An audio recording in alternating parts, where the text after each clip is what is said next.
Hello, my name is Sam Hudson, and this is Module 10 on creating safe schools. The four articles summaries for the first one, it really emphasized caring and inclusive classroom, meaning that it just wanted you know that like all students should feel like you know who they are. They should feel like you accept them as they are, not having to hide themselves, and that you value their opinion, you trust them, and you want them to help out in the school community. We want them to feel like they are part of the school and they're helping make it a better place. And then they also talked about collaborating with the community, so making sure you reach out to them, you understand their needs, what they want from you, what they expect from you, and if there's anything that you can do to help, like provide programs or tips on keeping a positive climate outside of school as well. The next one really emphasized on respecting all students. So building that rapport with each and every one of your students, taking the time to talk to them, making them feel like they can trust you, so that way they know they can trust you. That way, when you do need to talk to them and discipline them, it doesn't have to be very dismissive. You can talk to them and they can understand you and um, react in a positive manner instead of being negative about it, which would just lead to more bad behavior. And then it also talked about just the teacher stress, making sure teachers are not too stressed out to where they can't deal with problems and they just fire off and start yelling. They need to be able to relax and come at it with a positive attitude. The next one was about welcoming a safe environment, including everyone.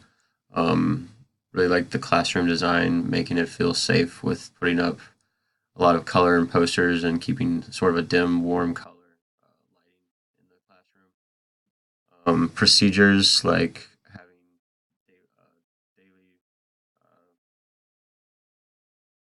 tasks where they just write down how they feel and how they're doing for the day. Maybe turn that in. They can talk to you about it as well. And then also just having strategies um, such as letting the students know that there are IEP services and making sure that they know how to self monitor their work as well. The last of the four articles that were given to us emphasized on positive learning environment. It talked about making the learning relevant, so the curriculum is engaging to them. It keeps the students interested, so they can stay focused and um, participate in class. Developing a code of conduct, so again, engaging the students with that, having them understand what positive behavior is and why it's important to the classroom. Having positive actions, so making sure students are following through with nutrition, health, exercising, mental awareness, making sure that they're relaxed and focused at the same time for studying. Intrinsic motivation, don't make the student just want the grade, have them interested in why they're learning. Reinforce positive behavior, so it doesn't always have to be getting kids in trouble. You can give kids that are doing good, give them rewards. And then always respond in a positive manner. So never be negative. It just spreads more negativity. The four articles I found, the first one was called School Climate and Bully Prevention. It again focused on the school climate is the key to stopping bullying. So if you can have a positive school climate, then people will always be positive. There's no room for bullying in general. It gave a bunch of steps for bullying prevention and positive climate. For example, educational leadership, making sure the principal that's in charge is always trying to push bully prevention, not just giving up on it because they're too focused on math and writing scores.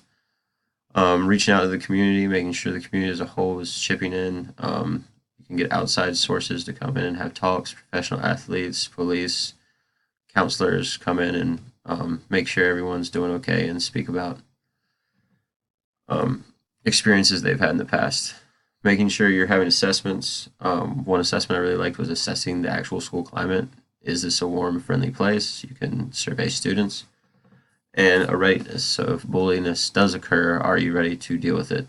And are the policies and rules that you have set up there to prevent bullying? The next article, Effective Bully Prevention Efforts in School Climate Reform, were again more steps to bully prevention. It said a lot of the same ones. Some other ones that I really liked were assessing the past school prevention efforts. So looking at what we did in the past and did that work and what can we do in the future. And then to engage the students in class. So while they're in class, teach them how positive behavior, teach them anti-bullying, how to step in if something's going on, and then update the teachers as well.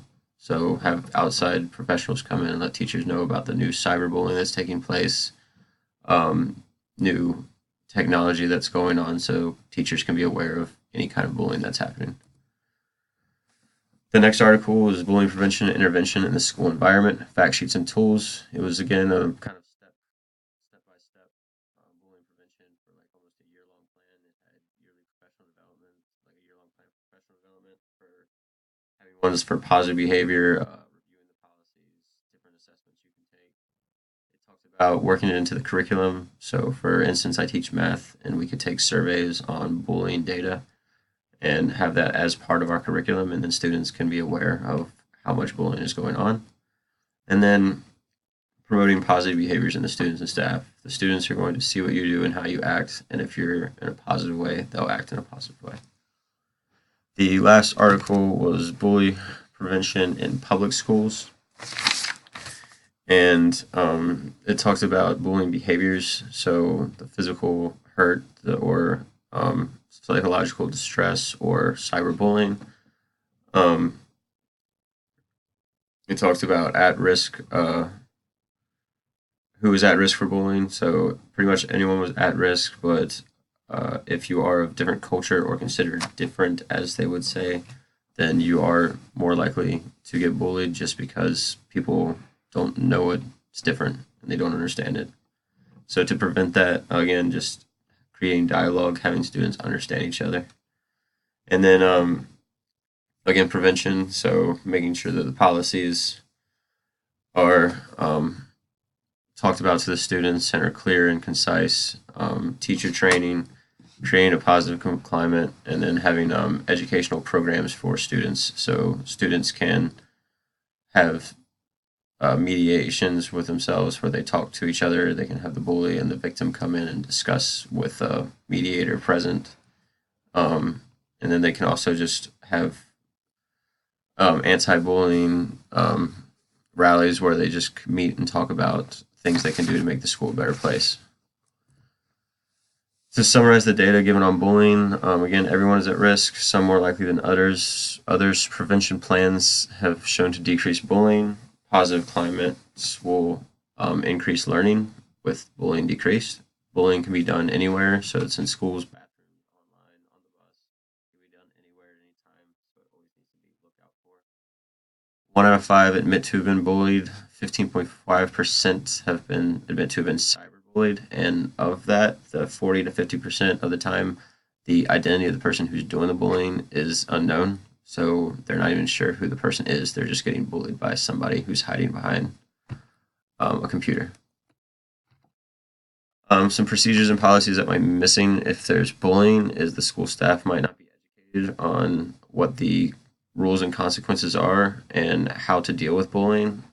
They may not be working as a community to support the rules that you have in place.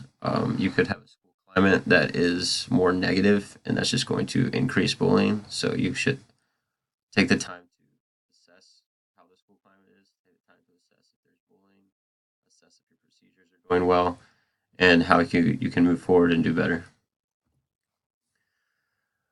Steps that when steps are taken to prevent bullying, students begin to understand each other more. They talk to each other in a professional way. They start to support each other and help each other out. Because they have support, they feel more open to be engaged, and that will just increase the positive learning environment.